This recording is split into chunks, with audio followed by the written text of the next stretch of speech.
Captain വിട.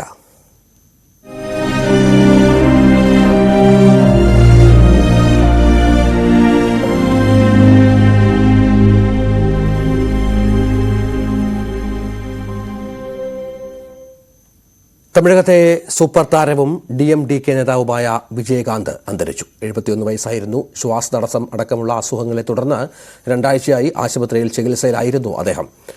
ഗിണ്ടിയിൽ സ്വകാര്യ ആശുപത്രിയിൽ പ്രവേശിപ്പിച്ച വിജയകാന്തിന് കോവിഡ് സ്ഥിരീകരിച്ചിരുന്നു. സംസ്ഥാന ബഹുമതികളോടെയാകും സംസ്കാര ചടങ്ങുകൾ.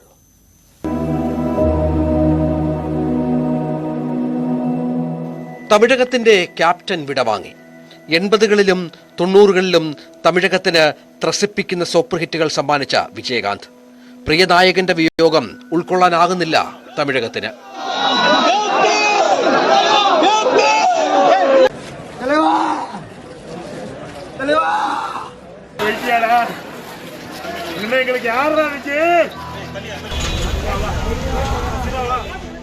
വെള്ളിത്തിരയിലെ താരത്തെ ജനക്ഷേമം വൃതമാക്കിയ നേതാവിനെ അവസാനമായി ഒരു നോക്ക് കാണാൻ അണപൊട്ടി ഒഴുകുകയാണ് ആരാധകർ.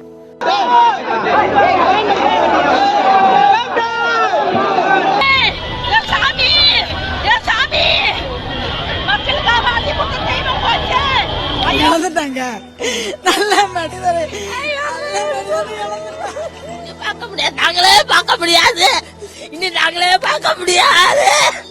எங்களை பிடிச்சு போச்சு.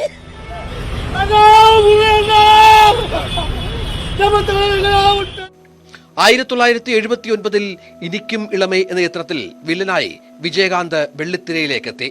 1981 സട്ടം ഒരു ഇരുട്ടറൈ എന്ന ചിത്രത്തിലൂടെ തമിഴ് പ്രേക്ഷക മനസ്സുകളിൽ നായകസ്ഥാനം. തുടർന്നിങ്ങോട്ട് അഭിനയ തികവിന്റെ നിരവധി അടയാളപ്പെടുത്തലുകൾ. 100ാം ചിത്രമായ ക്യാപ്റ്റൻ പ്രഭാകർ തമിഴ് സിനിമയിലെ ക്ലാസിക്കായി. 1994 MGR പുരസ്കാരം, 2001 കലൈമാമണി പുരസ്കാരം, ബെസ്റ്റ് ഇന്ത്യൻ സിറ്റിസൺ പുരസ്കാരം, 2009 top 10 legends of Tamil cinema, 2011 honorary doctorate. അങ്ങനെ പുരസ്കാരങ്ങൾ ഒന്നൊന്നായി വിജയകാന്തിനെ തേടിയെത്തി. പിന്നീട് സ്വന്തം രാഷ്ട്രീയ പാർട്ടി രൂപീകരിച്ച് വെന്നിക്കൊടി പാറിച്ചു.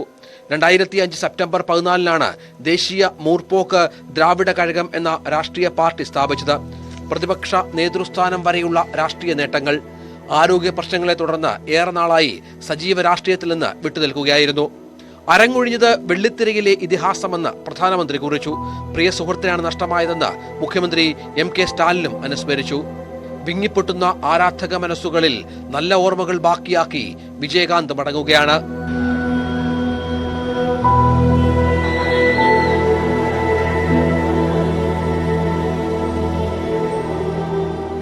സംസ്ഥാന ബഹുമതികളോടെ നാളെയാണ് സംസ്കാര ചടങ്ങുകൾ.